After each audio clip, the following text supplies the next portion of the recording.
बड़ा डिप्लोमेटिक कामयाबी हुई है नरेंद्र मोदी के लिए। और वो ये है कि जो 8 इंडियन नेवल ऑफिसर्स थे उनकी जो डेथ सेंटेंस है वो रिड्यूस कर दी गई है। तो मुझे पता नहीं ये क्या समझ रहे हैं और क्या सोच रहे हैं, ये क्या कॉन्सेप्ट है इनकी। वो देखिए, सीधी सादी बात ये है कि इन्होंने ये किया क्यों। मतलब उनको सजाए मौत उनकी रद्द कर दी गई है।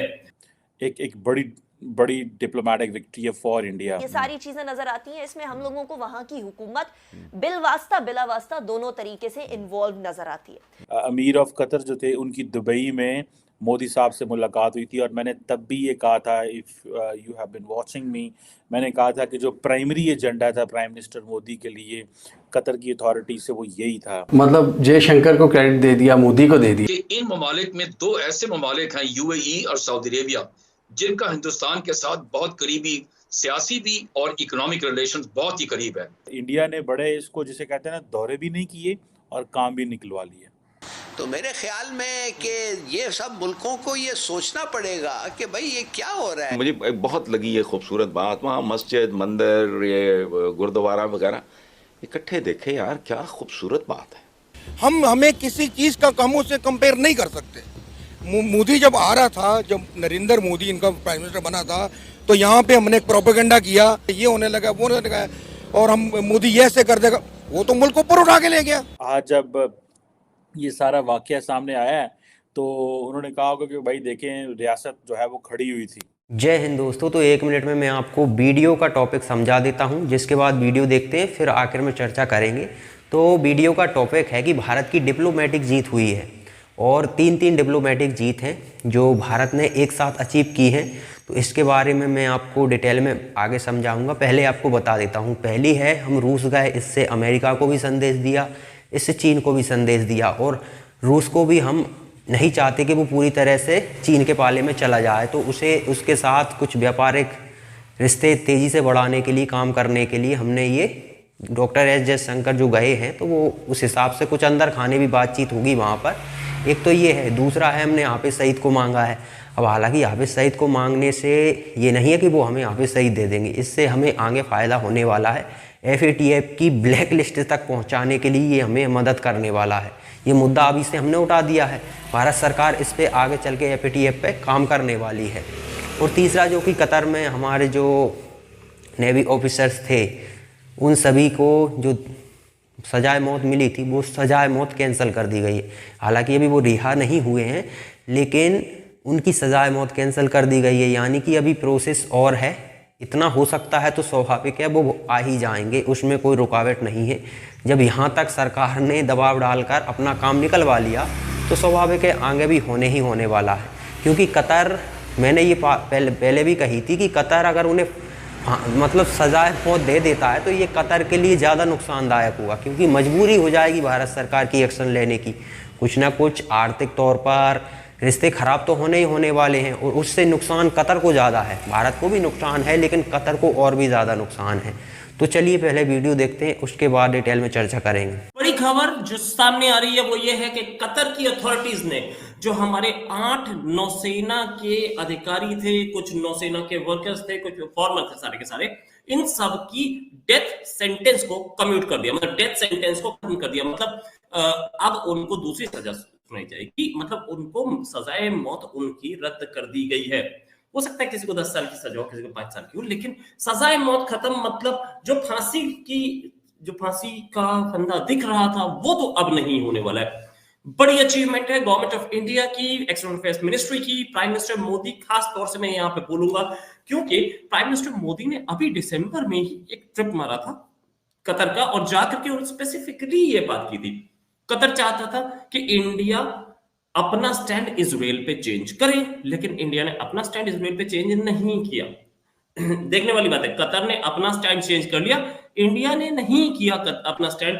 ये बहुत इंपॉर्टेंट चीज, बहुत बड़ी खबर जो अभी सामने आ रही है वो ये एक्सटर्नल अफेयर्स मिनिस्ट्री ने इस बात को कंफर्म किया है कि उनकी सजा कम कर दी गई है। 8 लोग थे ये पूर्व नौसैनिक जिनके ऊपर एस्पियोनाज का यानी कि जासूसी की इनके ऊपर आरोप लगाया था कि ये बोला था कि ये कतर की जो इक्विपमेंट है उसकी जासूसी करके ये इजराइल को बता रहे थे। और एपिलेट कोर्ट में इसके खिलाफ इंडिया ने अपना वो भी लगाया था, अपील लगाई थी। और अपील लगाने के बाद आज कोर्ट का जो जजमेंट आया, एक्सटर्नल अफेयर्स मिनिस्ट्री ने ये बताया, we have noted that the verdict today of the court of appeal in Qatar in Doha global case, in Dhara global case in which the sentence have been reduced.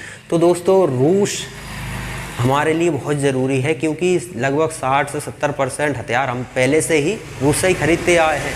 और यहाँ देखा जाए तो America और रूस दो ऐसे देश हैं जो हथियारों के मामले में सबसे पावरफुल हैं इस समय।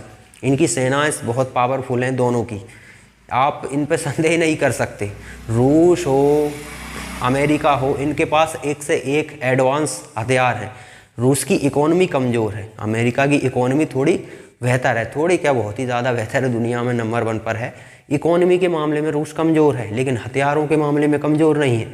हमने अगर रूस को ऐसे ही छोड़ दिया तो पश्चिमी देश तो उसके दुश्मन है ही है, तो उसका पूरा का पूरा झुकाव हो जाएगा चीन की तरफ, और ये हमारे लिए नुकसानदायक है। हमारे लिए नुकसानदायक इसलिए है क्योंकि उसके पास, रूस के पास हथियार एक से एक एडवांस हैं, और वो एक से एक एडवांस हथियार अगर चीन को देना स्टार्ट कर दिया तो ये हमारे लिए नुकसानदायक है। फिर चीन के जरिए वो पाकिस्तान भी पहुंच जाएंगे, तो हमें काफ़ी खतरा है। तो हम नहीं चाहते कि रूस का झुकाव चीन की तरफ हो। तो रूस को साथ लेने के लिए क्या करना होगा? आपको रूस से व्यापार बढ़ाना होगा, क्योंकि जिस देश से व्यापार ज़्यादा होता है उस पर निर्भरता हो जाती है, ये तो स्वाभाविक है। जिस पे आपका व्यापार ज़्यादा होगा फिर आप नहीं चाहोगे कि उससे रिश्ते खराब हों, क्योंकि बहुत बड़ा नुकसान हो जाता है। तो चीन के पाले में ना जाए। और दूसरा, अमेरिका को संदेश, जो पन्नू के जरिए, जॉर्ज सोरोस के जरिए भारत को उंगली करने की कोशिश कर रहा है अमेरिका, तो उसे भी संदेश देने के लिए कि आप इस भ्रम में ना रहें। यदि आप इस तरह की हरकतें करेंगे तो फिर हमारे पास भी कई रास्ते हैं। एक ये हो गया, दूसरा वो दैट सेंसस खत्म हो गया, कतर ने कर दिया, उसे करना ही था, क्योंकि धीरे धीरे कुछ संकेत मिलने लगे थे कि हाँ कतर लाइन पे आ रहा है, क्योंकि कतर को समझ आ गया कि इस तरह से भारत को दबाव आप नहीं डाल सकते, इस तरह से आपका ज़्यादा नुकसान हो जाएगा। भारत को तो थोड़ा बहुत होगा ही होगा, आपका ज़्यादा हो जाएगा। और तीसरा काम हो गया डिप्लोमेटिक जीत, ये हुई है पाकिस्तान को लेकर। भारत सरकार ने कहा है कि जो वहाँ पे शहीद है 26/11 का मास्टरमाइंड है, उसका प्रत्यर्पण करो, यानी कि उसे हमें सौंपो। और ये भारत सरकार द्वारा आतंकी घोषित नहीं है, ये व्यक्ति तो UN द्वारा आतंकी घोषित है। तो इससे हमें, हालांकि वो मिल नहीं जाएगा, ऐसा नहीं है कि वो आ जाएगा, या तो उसको अननोन गनमैन निकालने वाले हैं साइड, या फिर होने वाला है कि पाकिस्तान को हम कैसे ब्लैक लिस्ट में डालें, क्योंकि उसका बेटा चुनाव लड़ रहा है। आतंकवादी का बेटा जहाँ चुनाव लड़ रहा है तो वहाँ हम दिखा सकते हैं ना FATF में, कि FATF का नियम है कि कोई भी देश आतंकियों को फंडिंग भी कर रहा हो तो उसे FATF की ग्रे लिस्ट या ब्लैक लिस्ट में डाला जाता है, जिसके कारण निवेश या लोन वगैरह उस देश को नहीं दी जाती दुनिया भर से। FATF का ये नियम है। तो FATF को हम बताएंगे कि उसका बेटा चुनाव लड़ रहा है, आतंकी के ही लोग हैं ये, जो सत्ता में तक आ रहे हैं, तो ऐसे देश को तो ग्रे लिस्ट डिजर्व करता है। तो ये हमें आगे काम देने वाला है। अभी अमेरिका ने पाकिस्तान को ग्रे लिस्ट से बाहर निकाल दिया, जबकि पाकिस्तान डिज़र्व करता है ब्लैक लिस्ट। दुनिया का सबसे बड़ा आतंकी देश पाकिस्तान ही है, ऐसा कोई आतंकी संगठन नहीं होगा जो वहाँ से ऑपरेट ना करता हो। मतलब पूरा पाकिस्तानी आर्मी भी उसी विचारधारा पे चलती है। तो पाकिस्तान तो पूरा का पूरा टेररिस्ट देश ही माना जाता है, और उसे आप ग्रे लिस्ट में भी डालते हो तो ये तो उसकी बेइज्जती है, वो तो ब्लैक लिस्ट डिज़र्व करता है। तो ये हमें आगे काम आने वाला है। तो भारत सरकार की ये डिप्लोमेटिक जीत ही मानी जाती है, क्योंकि यहाँ पर 3 अच्छी सी खबरें हमें मिली हैं। तो भारत सरकार का ये बताता भी है कि किस स्ट्रेटजी की तरफ भारत सरकार काम कर रही है। जिस तेज़ी से विकास हो रहा है, जिस तेज़ी से दुनिया भर में भारत की पहचान बढ़ रही है, ये वाकई में काबिल तारीफ़ है।